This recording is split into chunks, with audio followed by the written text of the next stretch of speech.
बोलो जगदम्बे मैया की जय, पहाड़ों वाली मैया की जय। सभी यूट्यूब फैमिली को जय माता दी, सभी बहनों को जय माता दी। तो आज नवमी का दिन है और हमारी माता रानी का आज विदाई है। 9 दिन हम अपनी माता रानी का पूजन करते हैं, उसके बाद माता रानी की विदाई करते हैं। तो हम माता रानी से एक विनय करना चाहते हैं, प्रार्थना करना चाहते हैं अपने लिए और हमारी सभी बहनों के लिए कि हे माता रानी, हमारी विनय सुनिए और हमारी प्रार्थना स्वीकार कीजिए और इतनी खुशियाँ दीजिए हमें और हमारे पूरे परिवार को, हमारी सभी यूट्यूब फैमिली को, कि सभी की झोली खुशियों से भर दीजिए। तो आइए एक छोटे से भाव के साथ माता रानी से विनय करते हैं और उसके बाद गीत को सुनाते हैं। तो आज का हमारा गीत सभी सुहागन महिलाओं के लिए है, आप लोग खूब अच्छे से सुनना। तो आइए माता रानी से।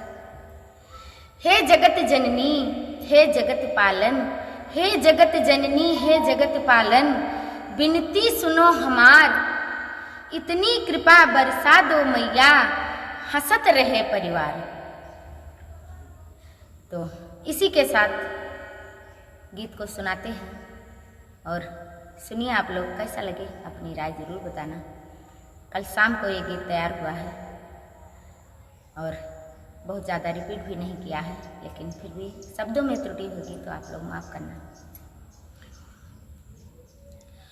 हो हमरे जिंदगी के खुशियाँ बनाए रखिया माई, हमरो सजनवा सलामत रखिया माई, हमरो सजनवा सलामत रखिया। हो हमरी जिंदगी में खुशियाँ बनाए रखिया माई, हमरो सजनवा सलामत रखिया माई, हमरो सजनवा सलामत रखिया। हो हम हई बेटी मैया तू महतारी, खुशियों से भरे रखो जीवन हमारी।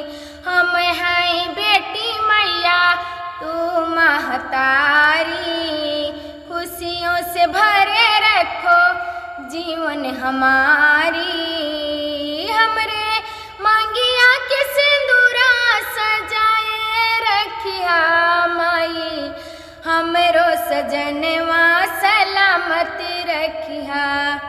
हो हमरे मांगिया के सिंदूरा सजाए रखिया माई, हमरो सजनवा सलामत रखिया माई, हमरो सजनवा सलामत रखिया।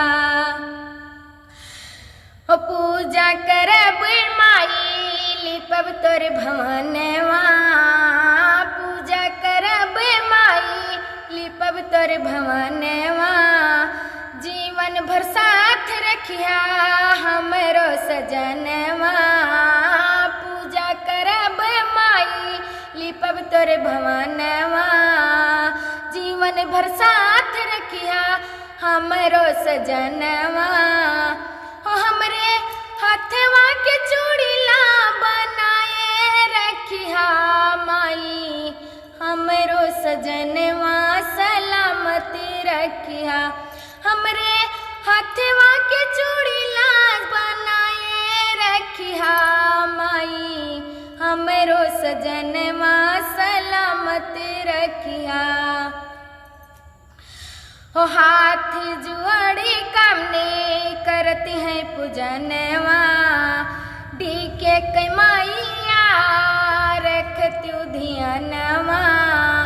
हाथ जुआड़ी कामने करती हैं पूजनवा, डीके कैमाइया रखती ध्यानवा। हम माई हमरा वो भगिया चमकाए रखिया माई, हमरो सजनवा सलामत रखिया माई, हमरा वो भगिया चमकाए